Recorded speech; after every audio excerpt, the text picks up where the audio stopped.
JAK in the Box.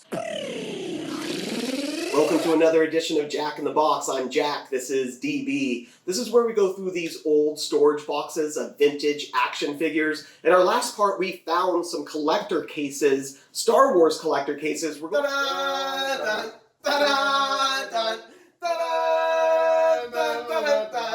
Look at this. We're going through these right now, pulling them out individually, figure by figure, showing them to DB for the first time. You get to follow along with us. I know we have Eric and Monica out there, huge supporters of JAK in the Box. Thank you so much for your support. Go ahead and hit that subscribe button. You can see all our other episodes. Let's get into the box. I'm gonna pop this open here, go with this first action figure.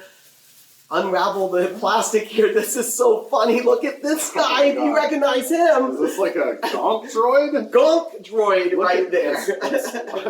Not Gonk the tight end. That's Gonk droid. Look at those little legs move. That's so awesome. Take a look at that. That's so cool. Incredible Gonk droid there. Oh, he is battle worn. You can see the decal in his face area is gone. They're also on the top there, it looks like there's some kind of antenna that's supposed to be there. That's gone. But Gonk droid.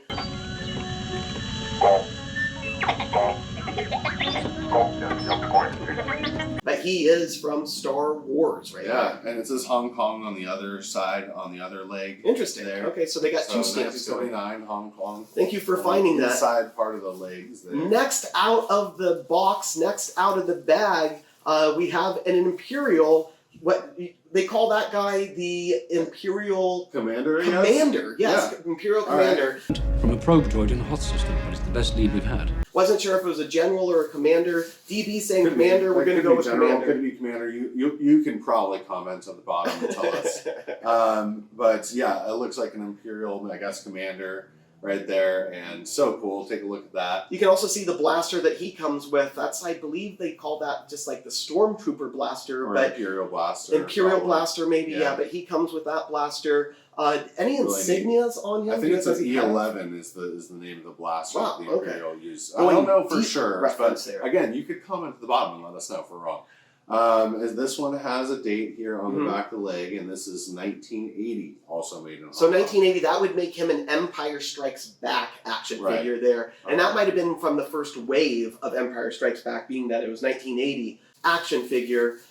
Next out of the box, next out of the bag, I'm going to pass this over to DB. Ooh. You've got to recognize this guy. Yeah, this is probably, right so far, this is probably my best of the box. Because this is a TIE Fighter pilot. Get a load of him right here. Amazing, the TIE Fighter pilot. That's so cool. The Imperial insignias all over his body. He's got a couple on the shoulders. Arms, yeah, shoulders, and then also two on the helmet there as well. You can see the blaster he comes with, also that Imperial blaster. Really cool to have the TIE Fighter pilot with all his accessories. The insignias look absolutely beautiful on him. So cool. And Date-wise, when was he was made? Does he have a date stamp? Yeah, this is 1982. 1982. So one of the later waves of Empire Strikes Back.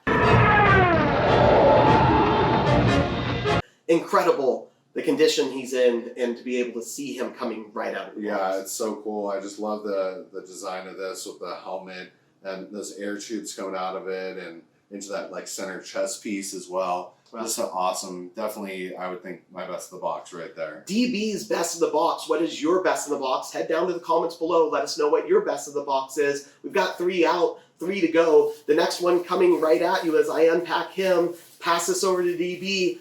Incredible, iconic character. My best of the box right there. Wow, get a load of this guy. This is an AT-AT driver. Right? AT-AT driver. Some people call it the AT-AT driver. How do you pronounce it? Do you call it AT-AT? Do you call it AT-AT? Again, head down to those comments. Let us know your pronunciation of it. Either way, this figure represents the driver of those walkers.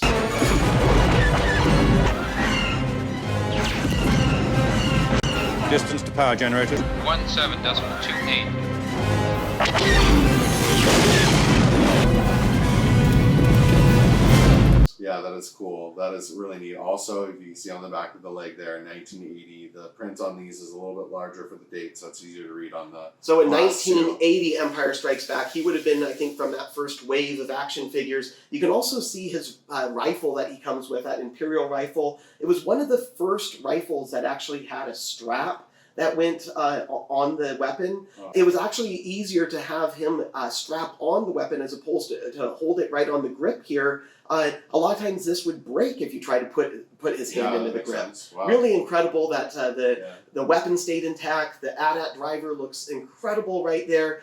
I'm going to come out with the next in the box here. Yeah, that's really neat. I really like that. What's next in the box? Next in the box, wow, look at this guy.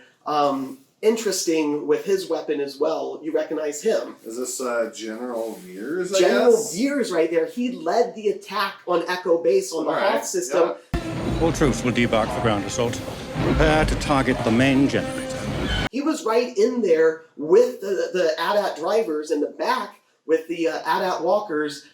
We don't know exactly what happened to General Veers. I know he has a little bit of a backstory and how he kind of grew in the Empire. We might still see him to come. Wow, and this is also in 1980 on the back of the leg there, made in Hong Kong as well. Definitely a really neat action figure. And he, interestingly enough, came with the Bespin blaster. That was a very popular weapon to give a lot of those 1980 action figures. It's funny that General Veers has a Bespin blaster. He's in the Hoth system at the beginning of the movie. He never even makes it close to Bespin, but the blaster that he came with, the Bespin blaster.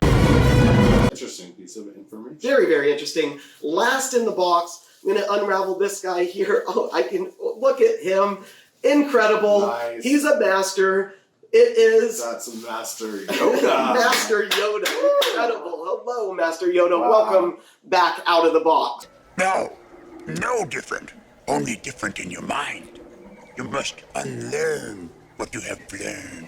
Get a load of that. That is so cool. Now, he's missing a lot of things there. Oh, his robes are off. It looks like his snake has slithered away. Also, his cane is now missing. Kind of make out something on the back there, but it is tough to read, but really cool to see Yoda. It looks like without his capes and everything, is like in battle mode, ready to fight. He's That's like, battle takes off the capes mode and like, let's Yoda go. right there. That's a good way of calling him. Absolutely taking off the capes, putting the cane down. He doesn't need the snakes for the battle. That's battle gear Yoda. Feel the force around you. Look at these action figures from the Gonk droids to the Imperial officers, the General Veers. We've got 2 pilots, an AT-AT pilot, a TIE fighter pilot. Incredible. And just and other stuff that we have in the other boxes too. Like we're building a set here of like all these awesome figures from all the movies of Star Wars. Just to, like eventually have our own battle. I'll preview our next part. We're going to get into this right here as well. I mean, we're just going to keep going We haven't and opened going. this. We haven't opened other boxes. I mean, Again, you have to subscribe to this channel. We're What, spreading the part 3? fun. Help support us. We're bringing fun through action figures. Jeez. I'm Jack. This is DB. we did it. Part 3. Get